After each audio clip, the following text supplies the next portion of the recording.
Maranata, Senhor está vindo 4 de januário, esperança de segunda venida. E sunco te testificar de coisa aqui da bisa. Sim, me está bem pronto. Amém. Bem, Senhor Jesus. Revelação 22, versículo 20.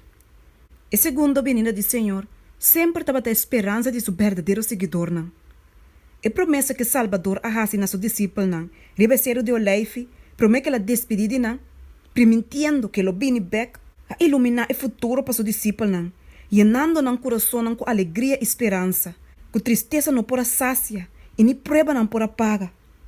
Durante o sofrimento e persecução, a aparição de grande Deus e nosso Salvador Cristo Jesus, estava a esperança bendicionar.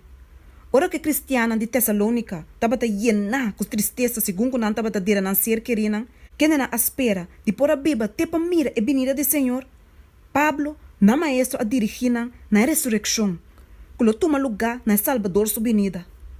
E ora é morto em Cristo lo guardo lantar, e onde que Bíblia não guardo hal sahiba arriba para contra com o Senhor de laira. E ele avisa, e assim nos luta sempre com o Senhor. Pensei, consola outra que palavra na aqui. 1 Tessalonicenses 4, versículo 16, 18. Fora de calabouço, estaca de candela e palo de horca, caminho santo na e mártir na atestiguar, para a verdade, tendo-nos através de todo o siglo na, e expressão de não fé e esperança da chega. Onde é cristiana aqui avisa o seguinte: Cristo, sendo segurado de sua mesma ressurreição, e de acordo que sei de ressurreição de não na sua venida, tem motivo de com não a despreciar morto e aguardo ganhar de estar vencedor na riba morto. Não estava disposto para babar a balde em graf, para na fim não por ressuscitar livre.